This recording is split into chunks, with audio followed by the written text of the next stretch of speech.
Hello, I am Dr. Kaushik Mukhopadhyay, and today I am going to start a series on pharmacotherapy of diabetes mellitus. Now, diabetes mellitus is a vast topic, and you can apprehend from this picture that it contains so many things: the glucose control, the fat metabolism, different kinds of diabetes mellitus, control of blood sugar level, and insulin, and everything. So, I will cover this topic in 4 lecture series.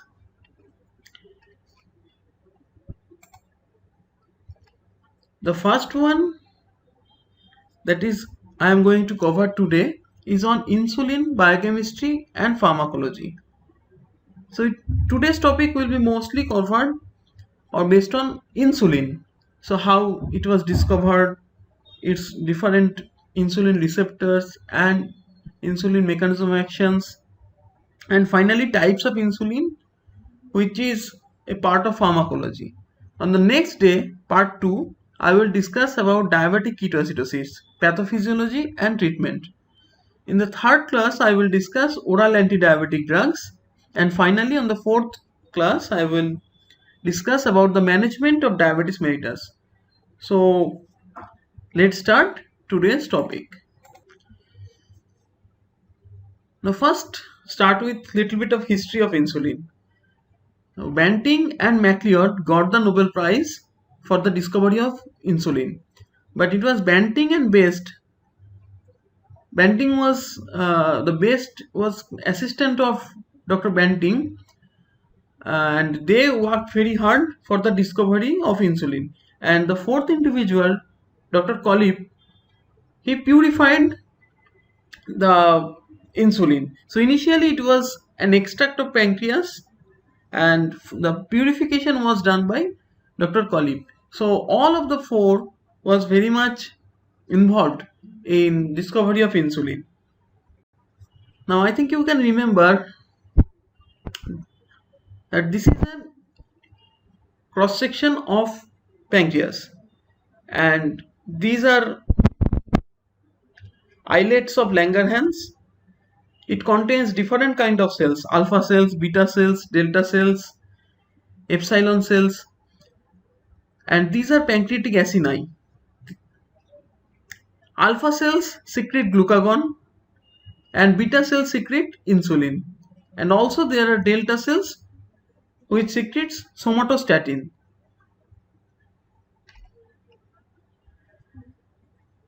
Now a very quick discussion on how insulin is prepared inside beta cell. Initially, you know that insulin is basically a polypeptide. So that is why from the very first slide you can see here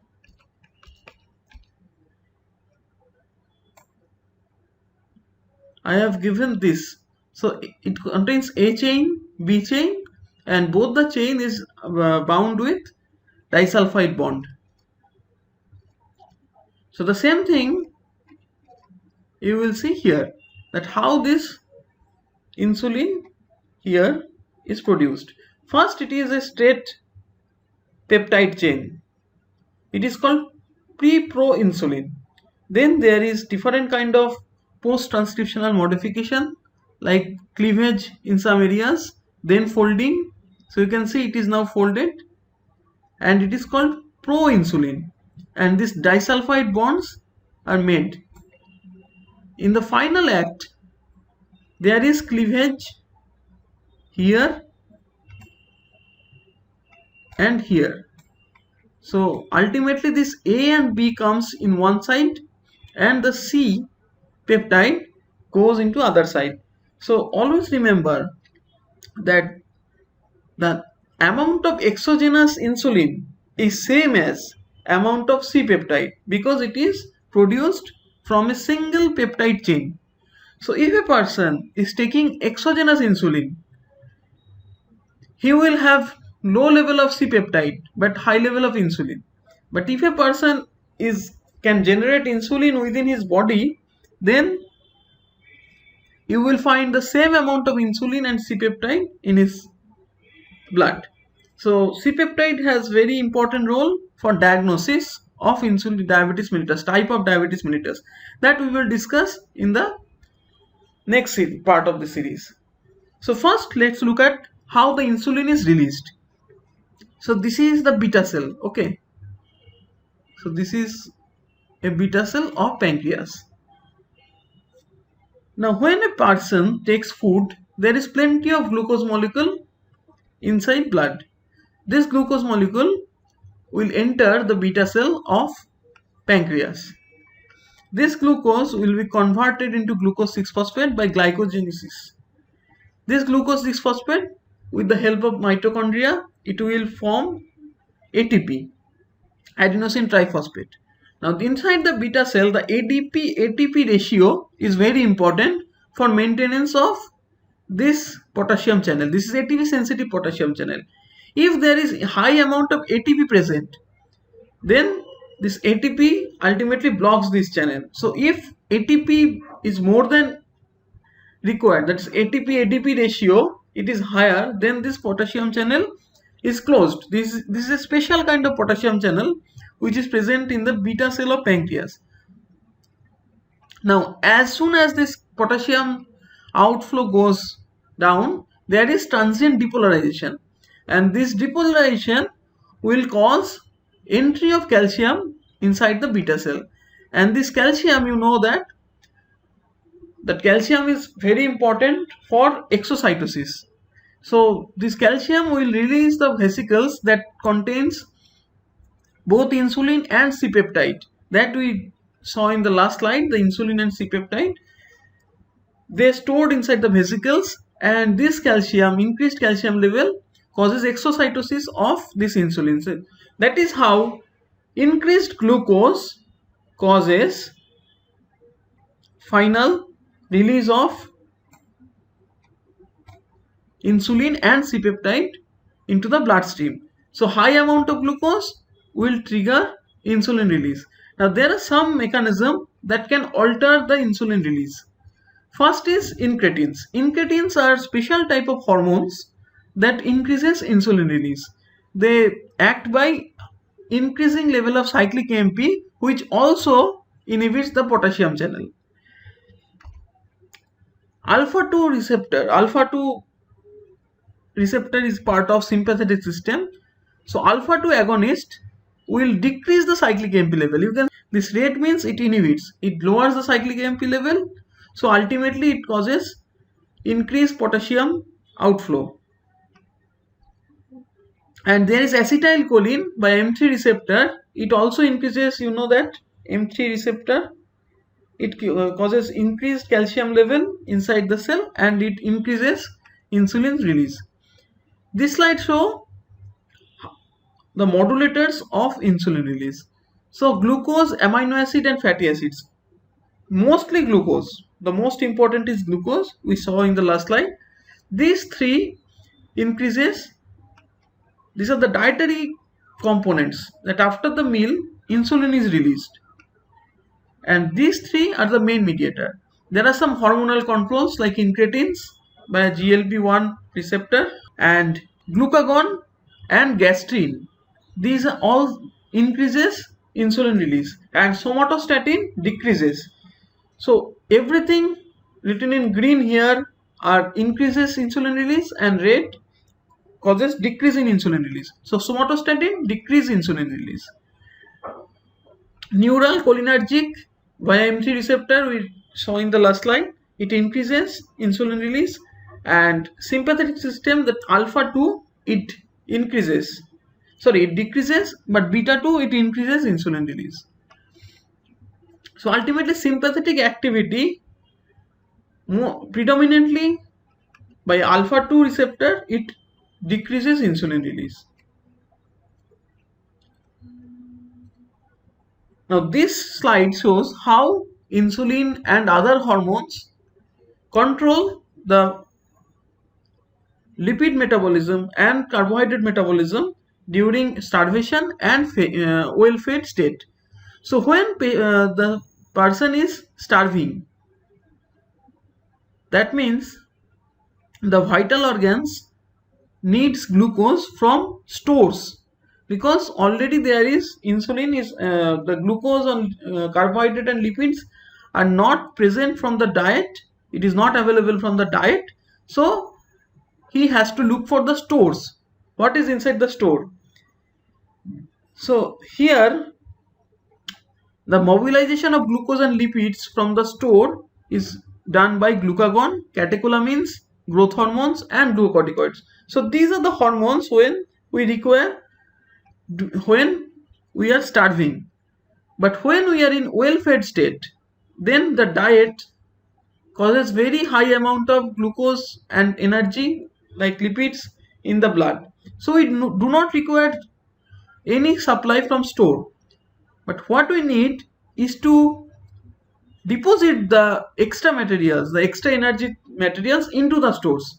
So here from the blood it goes to the stores, and from the store the supply it is diminished. So you can see the bold arrow here, and here the bold arrow main movement is towards the store, and insulin does that. So insulin helps in the inward movement of energy into the storing sites. Store means like liver, in the muscle, where all the glucose are stored as glycogen.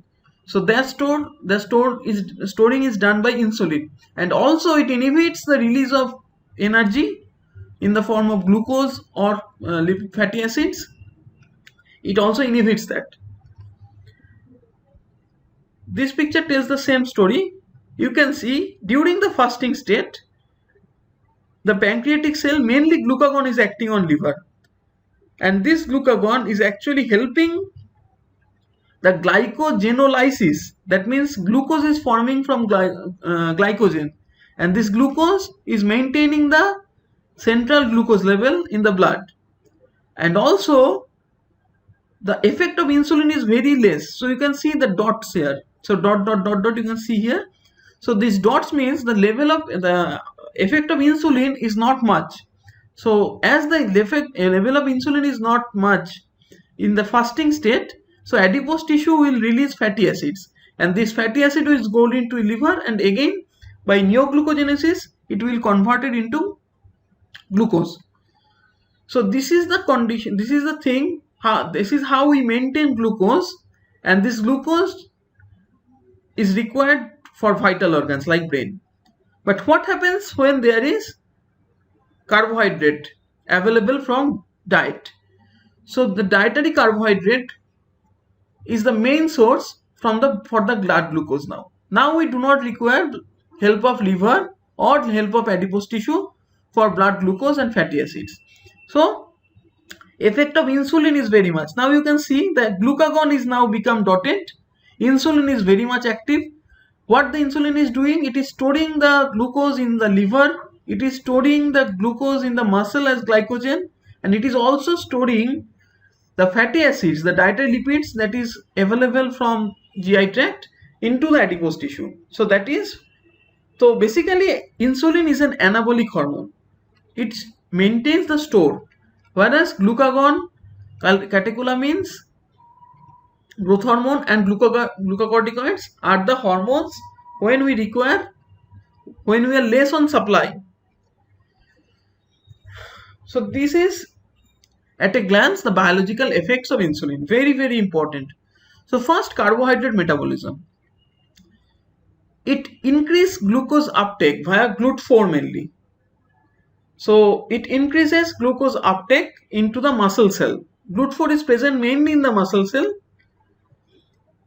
So whatever glucose that is available from the diet, insulin helps intake of glucose from the blood into the muscle and other tissues. So that is why the main function of insulin is to reduce the blood glucose level. We all know that. Second, not only entry of the glucose, but the utilization of glucose also is maintained by insulin. How? By increased glycolysis, increased glycogenesis, and increased fatty acid synthesis. By this mechanism, it causes utilization of glucose, and it has also hypoglycemic effect. That means decreased glycogenolysis and decreased gluconeogenesis. So basically the effect of insulin on glucose is to reduction of blood glucose level. Insulin has almost similar effect like carbohydrate metabolism on fat metabolism also. It increases lipogenesis by increasing acetyl-CoA carboxylase activity. It has anti-lipolytic effect by decreased hormone-sensitive lipase and anti-ketogenic effect by decreasing HAMG-CoA synthase. Now this anti-ketogenic effect is very important, and you will see the impact of insulin on ketone body in the next class, that is in diabetic ketoacidosis class. But for today, you understand that it has increased lipogenesis effect, anti-lipolytic effect, and anti-ketogenic effect. And protein metabolism, it promotes protein synthesis. So ultimately, if you take everything together, you can understand that it has anabolic action on carbohydrate, fat, and protein metabolism. The same thing has been demonstrated here, but with a schematic diagram about the site. So it is like in Venn diagram. So whatever inside the liver shadow is done in liver, whatever in this circle it is done in muscle, and in this circle done in adipose tissue. So let's start with liver. So increase glycogenesis and increase protein synthesis and increase lipogenesis. Everything is done in liver, and also it has anti-gluconeogenesis and anti-ketogenic effect in the liver. In the muscle, it stores glucose into glycogen, and it also increases protein synthesis. In the fat, it increases lipogenesis and it has anti-lipolytic effect. And this GLUT4, the increased GLUT4, that is glucose uptake into the cells, is done in muscle and adipose tissue. It is not done in liver. So if you remember this diagram, you can very easily understand what are the site of insulin and what are the functions of insulin. So I think by now you understand the effect of insulin, the biological effects. Now these are the key enzymes which is involved in all the steps we discussed just right now. In the previous slide I have already discussed about the key enzymes, but here the complete list of enzymes you can have here. I am not going into detail because of limited time. You can pause the video and look at the diagram. This is taken from textbook of biochemistry for medical students by DM Vasudevan. So you can pause the video and check out the key enzymes from here. But these are the enzymes you must remember. This enzyme in the green, insulin promotes or increases the activity of these enzymes, and the red one, insulin inhibits. Now let's look at the function of insulin receptor. So insulin receptor basically contains, it is a dimer. It is a dimer of this alpha beta chain. This alpha chain, purpose of this alpha chain is to inhibit the phosphorylation property of beta chain. So the beta chain is a phosphorylase. So if insulin binds with this insulin receptor, then the inhibition of alpha chain into the beta chain is removed. So what happens? This beta chain phosphorylates this, and this beta chain phosphorylates this. So basically these are autophosphorylation. So one beta subunit phosphorylates another beta subunit, and this leads to a chain of phosphorylation, and different kind of mediators or proteins are phosphorylated. There is a sequence that starts. Mainly it is called IRS proteins. So insulin receptor substrate. In one hand, it acts through MAP kinase pathway, and it promotes cell growth and differentiation. It also activates PI3 kinase pathway, which increases protein synthesis and glycogen synthesis. And this PI3K-AKT pathway also causes the translocation of GLUT4. GLUT4, you know that GLUT4 are the transporters of glucose inside the cells. So initially GLUT4 is not present in the cell membrane. It is inside the cell. This GLUT4, with the help of insulin receptor initiated cascade, it attaches to the membrane so that glucose can come in. And remember, this is a cell like muscle cell or adipose tissue. The GLUT4 is present in muscle cell or adipose tissue. This translocation of GLUT4 is also promoted by some other mechanism, that is a caveolar pathway. There is another pathway called caveolar pathway. The same way this chain reaction starts of the phosphorylation reaction, and it activates the GLUT4. It mobilizes the GLUT4 into the membrane so that glucose can come in. And it also has effect on protein synthesis and glycogen synthesis and cell growth. All the functions we discussed in the last slides, the intracellular mechanism is shown here. So basically insulin is a tyrosine kinase, receptor tyrosine kinase. There are two kinds of tyrosine kinase receptor. One is receptor tyrosine kinase and another tyrosine kinase receptor is present intracellularly. Insulin is a receptor tyrosine kinase. Now, insulin is given as international unit. One international unit of insulin is defined as a bioequivalent of 34.7 microgram of crystalline insulin. And according to US Pharmacopoeia, you can see here that it is defined as the amount required to reduce blood glucose concentration to 45 milligram per deciliter in a 2.2 kg rabbit fasted for 24 hours. Now this was the initial standardization of international unit, and it nowadays the most of the preparation is supplied as 100 units per ml.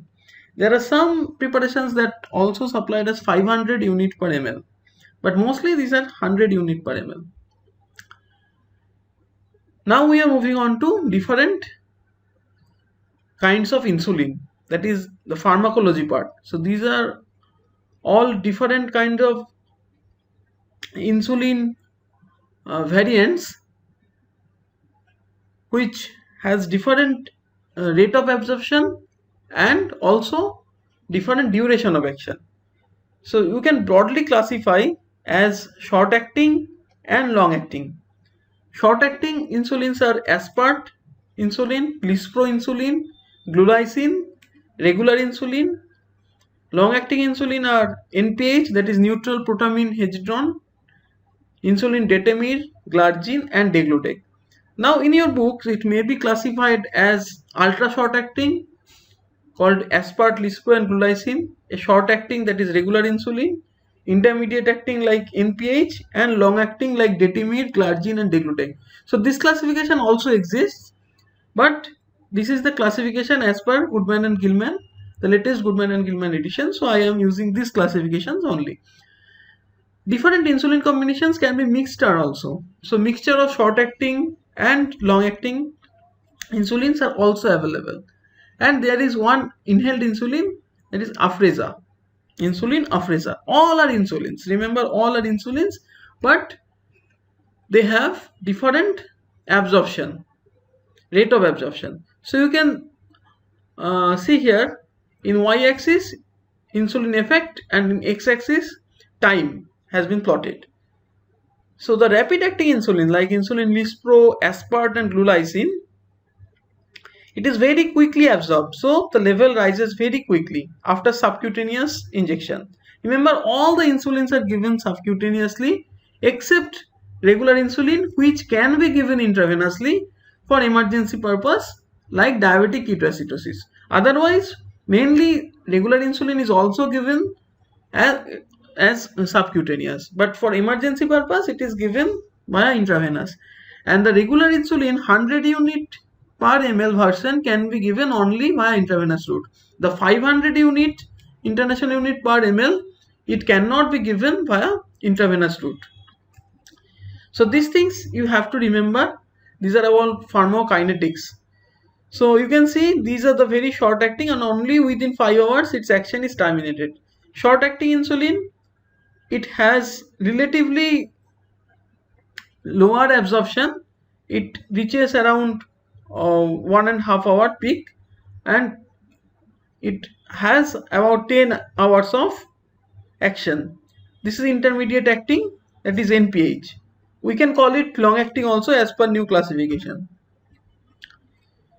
And the insulin detamide and insulin glargine, you can see this insulin does not have a peak. So basically you can call them as peakless insulin, they are called. So they are very long acting. Now the question arises, why there is so many types of insulin? We can only have one kind of insulin, that is regular insulin. Regular insulin means the same insulin as we have in our body. So previously we used bovine insulin and pork insulin, but nowadays only human insulin is used due to the antigenic reaction of other kinds of insulin. Now this is how the insulins, different kind of insulins are prepared. Why there are so many insulins required, that I will discuss in the next slide. But before that, you try to understand how the different kind of insulins differ from one another. So basically this blue one is the normal insulin that we know. So you can see insulin.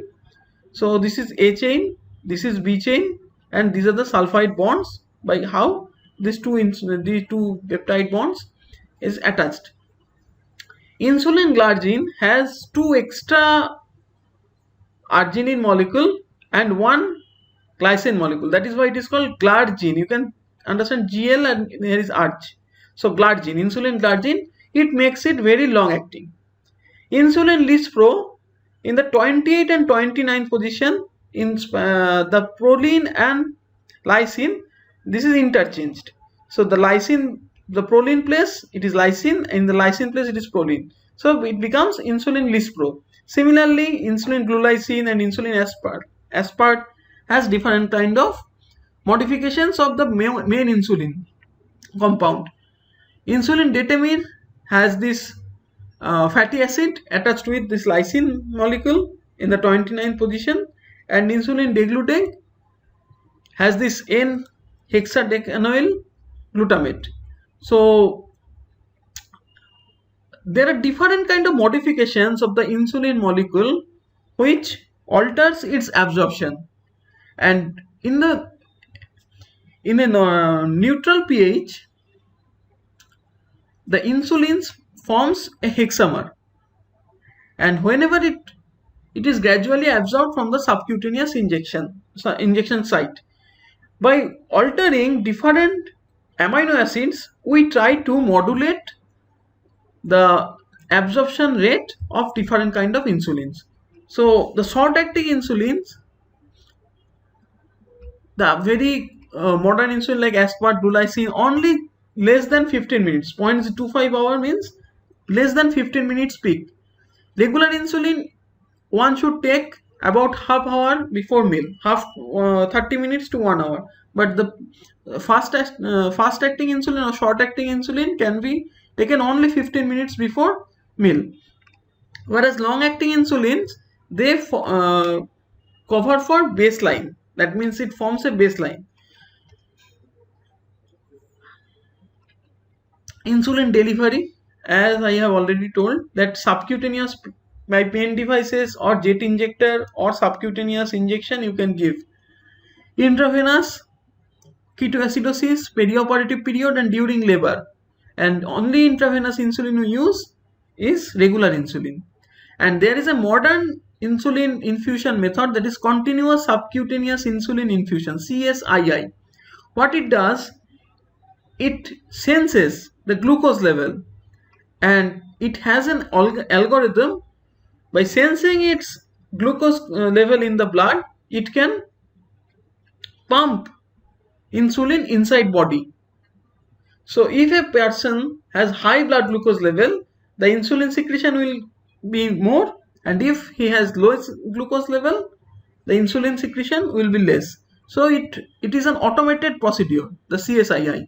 But remember, a person should be very well trained to use this kind of insulin infusion. Factors modifying insulin absorption: site of injection, depth of injection. If it is becomes intermuscular, then there will be very quick absorption and hypoglycemia can occur.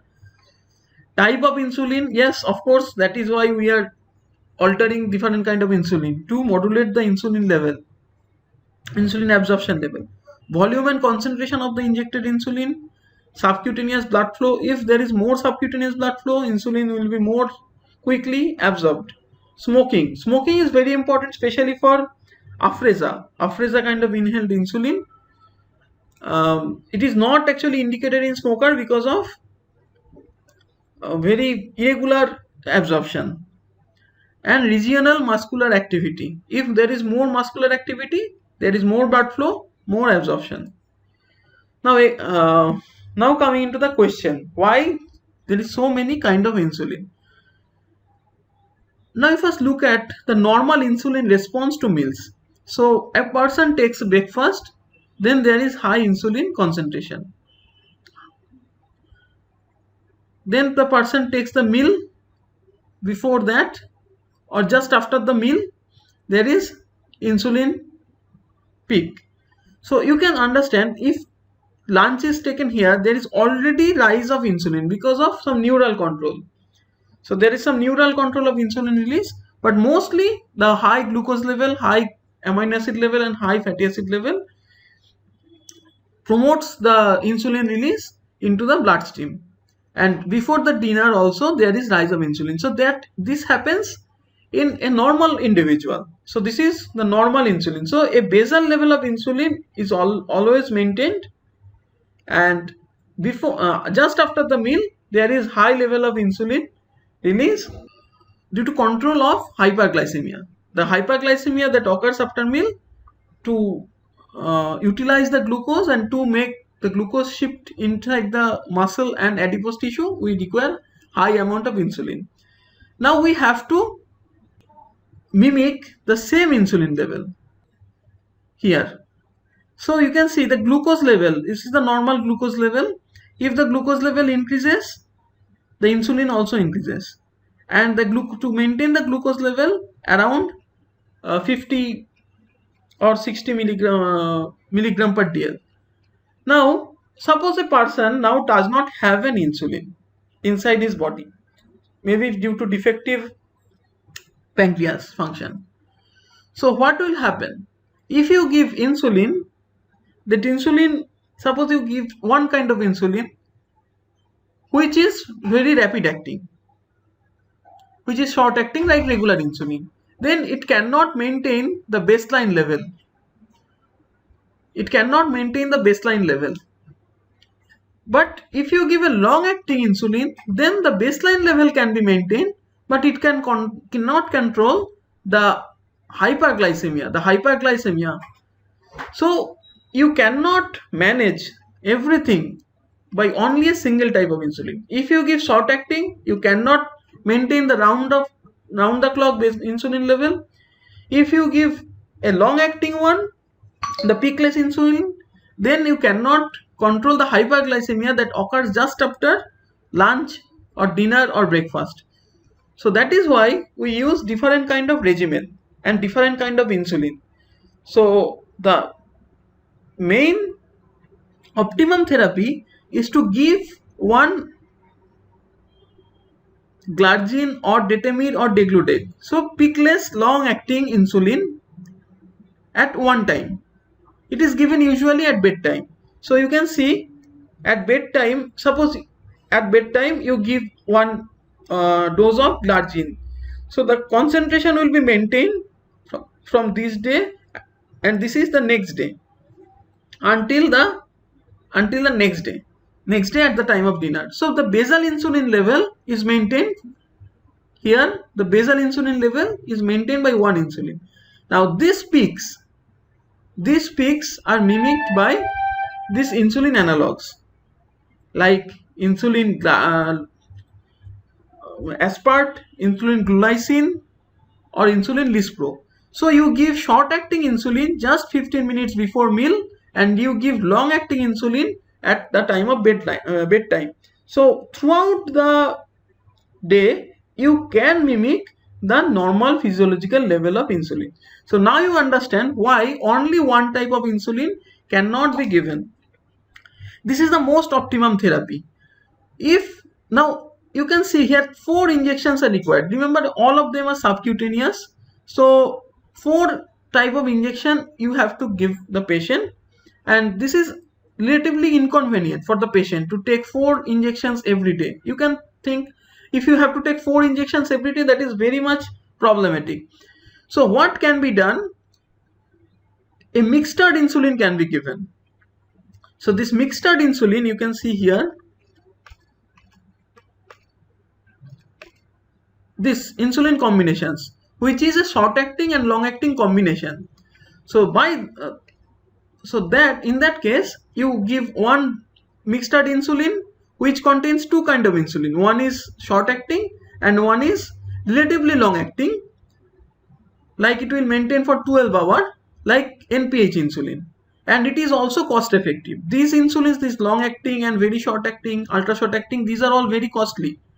But if you give a mixed insulin like insulin NPH and an insulin analog or regular insulin, like this dot dot is regular insulin, then what will happen? You have to give only 2 injections.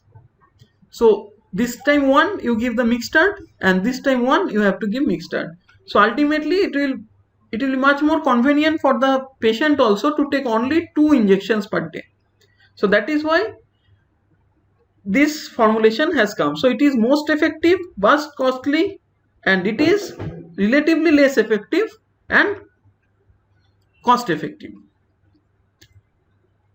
And this is a diagram which shows a continuous insulin injection or insulin pump, where it is automatically getting the insulin is given during after breakfast, after lunch, after dinner, and just before awaking, that is at the morning, because there is a phenomenon called dawn phenomenon, DAWN, dawn phenomenon, where just before the morning wake there is hyperglycemia. To control that hyperglycemia, this insulin is given. This high amount of insulin, relatively high amount of insulin is given, but this is by a motorized technique, a CSII. So that is how the insulin, different kind of insulin are mixed in one regimen. So today we will finish here. So we learned about the discovery of insulin, how insulin is released from pancreatic beta cells, what are the factors that control the release. We learned about the biological effects of insulin and how insulin receptor works, that is tyrosine kinase receptor works. And finally we learned different kind of insulin subtypes.